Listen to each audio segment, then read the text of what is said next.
How you doing, everyone? Welcome back. Well, as I said in my previous video, this is going to be a series, right? So this is going to be part 2, how the Bill of Rights is being violated. And it's going to be a 10-part series, okay? A 10-part series. I didn't know until after I had finished the previous video that it was going to be 10.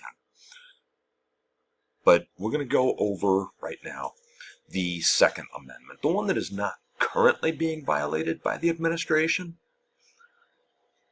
Should I say the regime? But there are hints that he certainly wants to violate it, that he wants to take guns away from people, particularly the ones that don't like him. Or, even those who do. And you know what? Honestly, the ones who do, they will give up their guns if he tells them to. I promise you they will. Promise.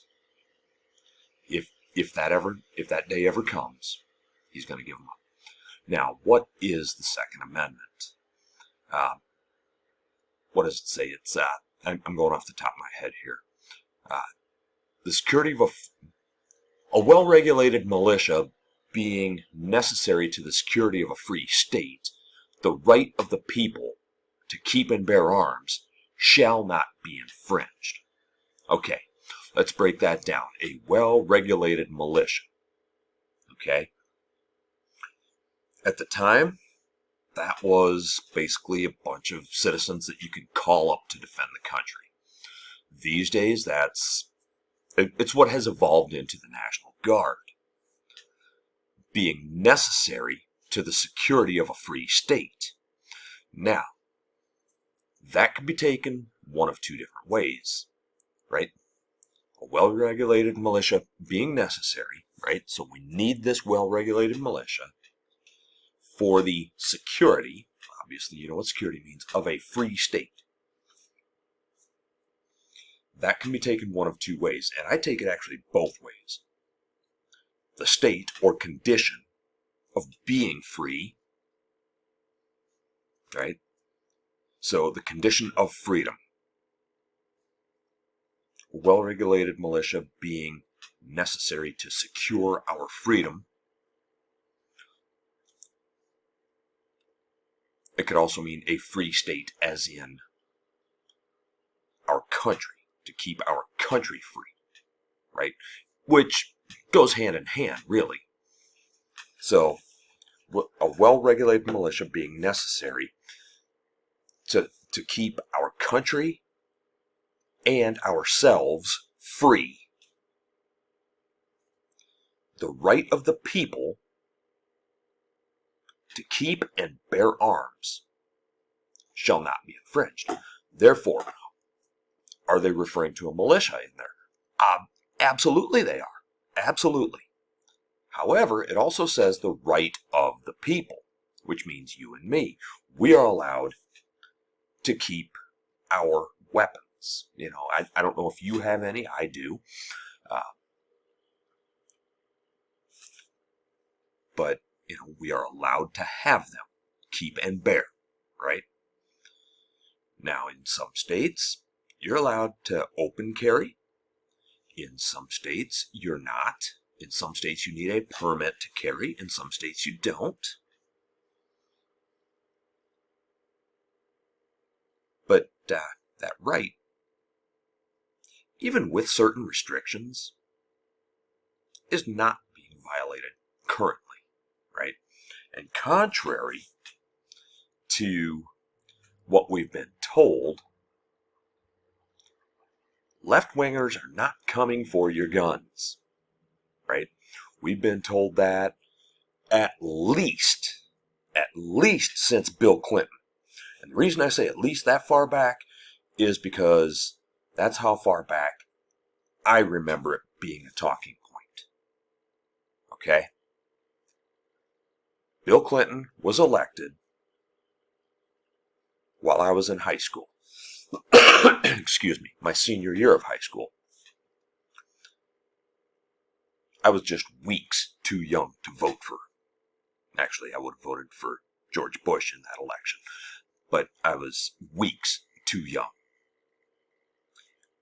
By the way, side note, Bill Clinton being an adulterer, I would never knowingly vote for an adulterer. So that's one of many reasons I don't like Trump, and that's one of the reasons I would not have voted for Clinton. But that's another issue for another time, right?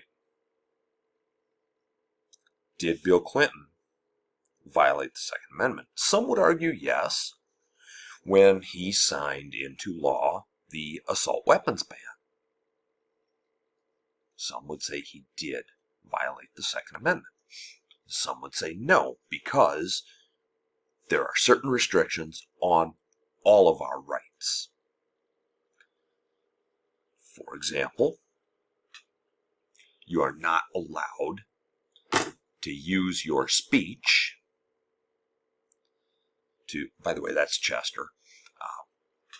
You're not allowed to use your speech to incite violence.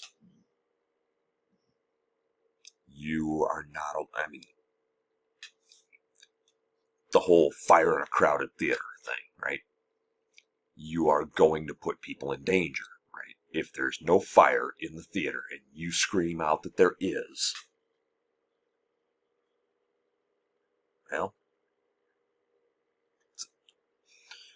that's going to put people in danger. So freedom of speech is restricted in certain ways. You're not allowed to make threats. So there can also be restrictions on the Second Amendment. Okay? And there should be certain restrictions. Can you have a howitzer?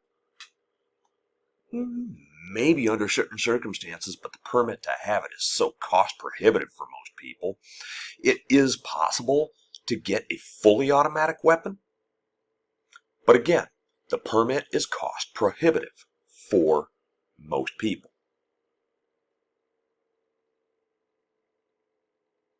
You're not allowed to have a nuclear arsenal. Those are arms that you could, technically keep and bear.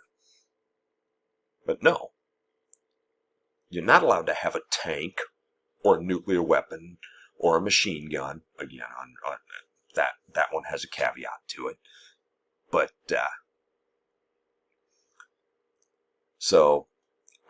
personally, I don't like the idea of an assault weapons ban. Not because I have one or want one,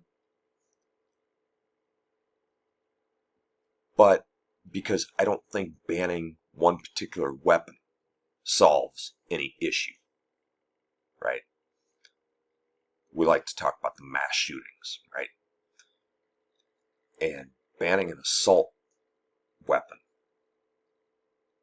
will not stop that from happening. Perpetrators will switch to another weapon. But there are things we can do, and there are things that Trump will do. In fact,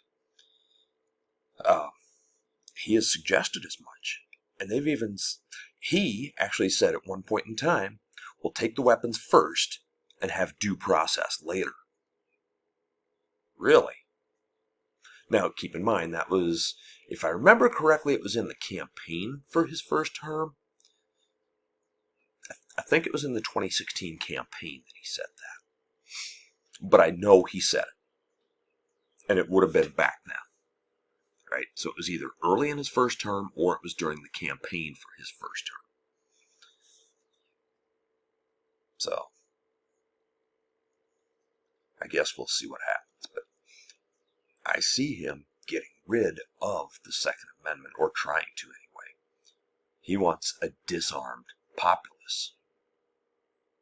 And quite frankly, the fact that he was shot at, I can understand why. He is wrong in wanting to disarm the people. And as of right now, he's not going to say anything about it. And as of right now, there are no indications other than a recent thing that he and Bondi said, that that's going to happen. But just wait. It's on the horizon at some point. So, Second Amendment. Is it on the chopping block? Not yet. That'll probably be among the last ones they go for. Anyway, I'll catch you next time.